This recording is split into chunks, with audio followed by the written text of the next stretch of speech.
Welcome back again, guys, from Tampa Bay. Today, got a review of the 2016 Harley Davidson V-Rod.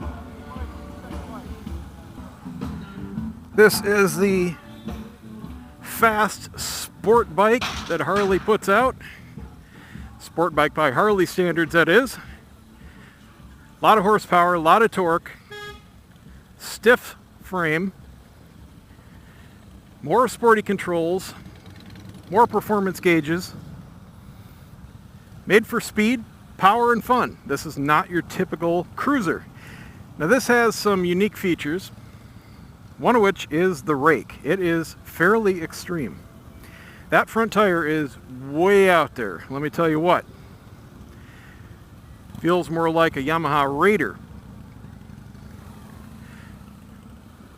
It is nice and smooth. Hardly any engine vibration. Feels much more like an inline 4-cylinder. You feel tall on this bike. It's not your typical sit up and beg position. I am more lean forward and the bars are a little lower than your typical cruiser. The engine response feels tighter, a little more precise and immediate than your typical V-twin. Now this is a large liquid-cooled V-twin, but it's a mix. It's not supposed to be a sport bike. The controls are very much Harley cruiser. They are forward. It's still a clunky transmission, but that's not a bad thing. It just gives you that big feeling, big gears. Very quiet bike. I'm revving this and I can barely hear the transmission. Sounds like a car. It's just no thump, no growl, absolutely nothing. Very much, like I said, like a typical Japanese inline 4 engine sound. This has a nice hydraulic clutch. I'm thankful for that. Not especially light. This is not something that you would want to go through traffic with. Actually feels identical to my FJR. And I'll tell you, my hand does get tired in stop and go traffic. The pegs themselves are actually pretty high. It's a weird position because you do have the bend forward and the forward controls. It's just opposite how you would think from your seating position, because typically on a sport bike your controls are to the rear, or at the very least mid controls, like a touring bike. But this is almost like you're being folded in half. Not your long distance cruiser type position, let me put it that way. So up in top gear here, we're at 3,500 RPM at 55. Decent power. Not ripping your arms off in top gear, but it's smooth. You do get a little bit of noise finally out of the exhaust when you give it full throttle in top gear. Let it get some torque on it. It's a nice sound. Drop a couple gears here. Tell you, aside from seeing the needle shift on the tachometer, you can't really tell you've shifted. It's that smooth.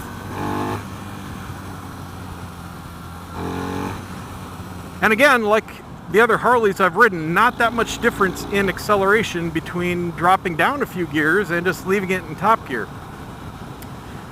So again, typical Harley geared for mostly low-end torque rather than high-end. On the gauges, they're very easy to read. The tachometer is very small, but it is easy enough to glance at, so I appreciate that. It's a nice analog needle. The center is split. You've got a 180 degrees for the speedometer, and then a digital clock, and I don't see any button to control other features for it. So I'm not sure if that has any, excuse me, multi-features on it like some of the other models. And then we got some dummy lights. And then over on the right, an analog fuel gauge. And I do appreciate that the gauges are all mounted right here, because if you're like me and you wear a full face helmet, you can't see below here. So anything mounted to the tank, you have to tilt your head down to see, and I can't stand that. I want to see everything with my eyes. I don't want to have to move my head up and down. Seat is actually really comfortable. It is extremely supportive. It's fitting my butt like a glove. It has a very large shelf to the back holding me in place. Pretty similar to a VMAX or a Diavel. It's got just enough padding. It feels narrow. It's not a big catcher's mitt kind of seat, but it's got great support. I don't shift around in it. I actually feel very connected to the bike. The center of gravity feels very low. Even with this rake, it feels pretty darn flickable. I do feel the weight of it, and I feel, I think most of all, you keep slowing down, speeding up, I can't go. Okay, they are ridiculously oversensitive. He says I'm rubber banding. No, not even close, dude. Whatever. He wants me to stay real close to him. The only other ride I've been on where they were just absolutely ridiculous like that was Honda. I don't know, some manufacturers are way better than others about actually being able to test out your bikes. This guy just wants to cruise at one speed, make 4 turns and come back in.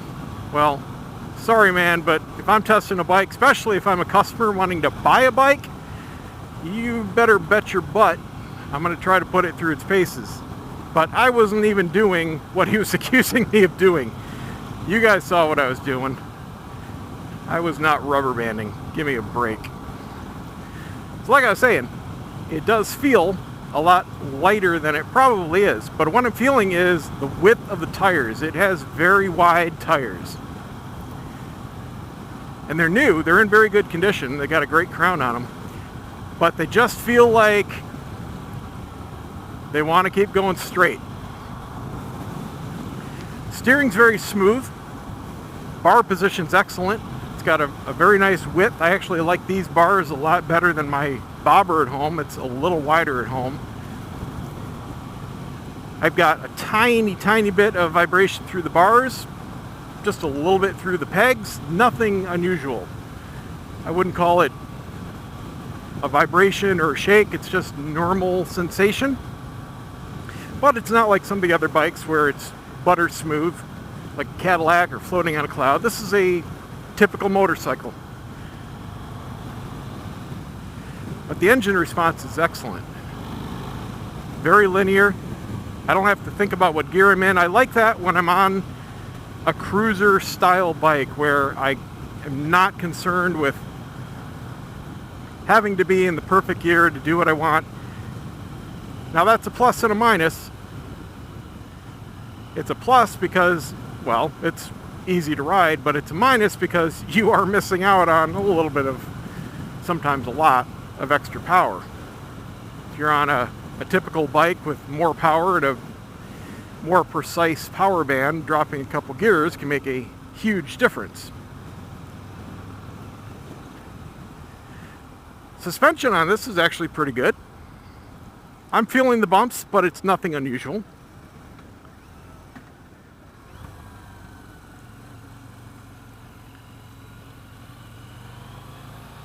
Nice turn in, dips down without any effort.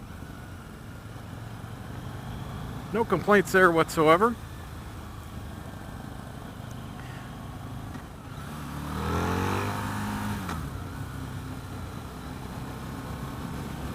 Again, like the other stock Harleys, I can not imagine very many people would keep these stock pipes on. It is just quiet, so tame.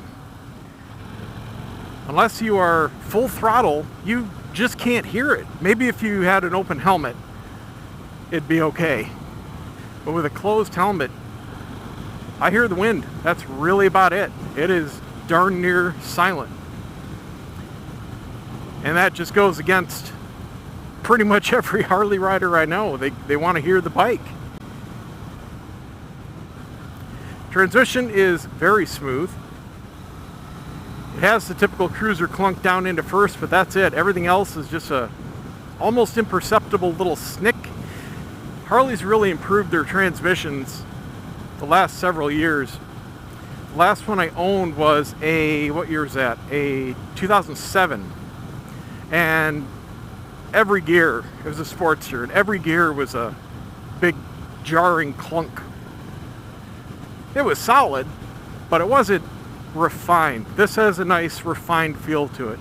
Now, I don't know if they've done any design changes to the V-Rod transmission. The V-Rod isn't exactly a new bike, but it is one of their newer designs.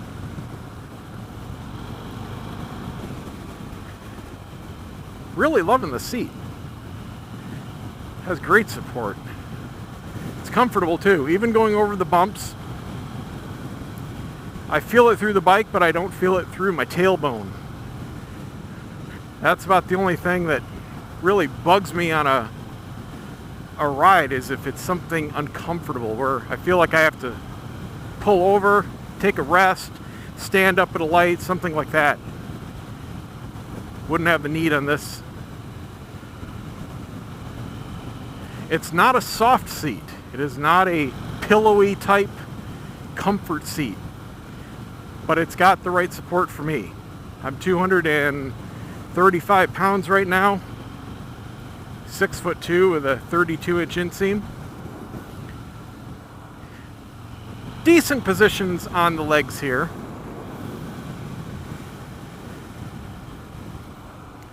Where they go against where my legs are going against the tank, it's right where the frame is. And they're hitting the frame member more than the tank, so it's not exactly smooth and comfortable on my leg. But I don't know if your typical rider of this is going to be hugging the tank with their legs. They're probably just going to be relaxing them so they wouldn't even be touching.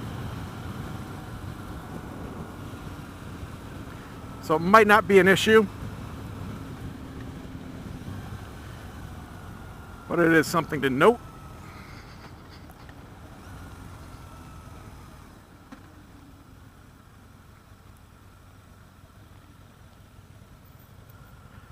Brakes have good feedback. Just a little bit of dive in the front. Nothing unusual.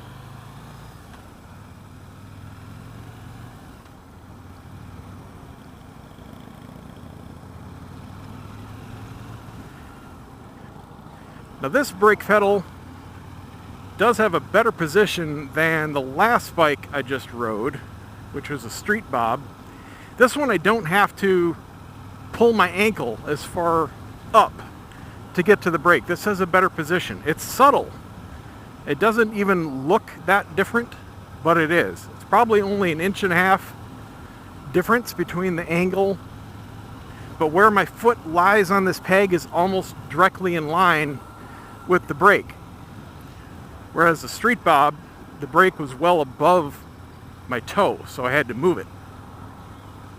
This just has a good natural feel for it. Have to say, this clamshell position, I would definitely get tired of it.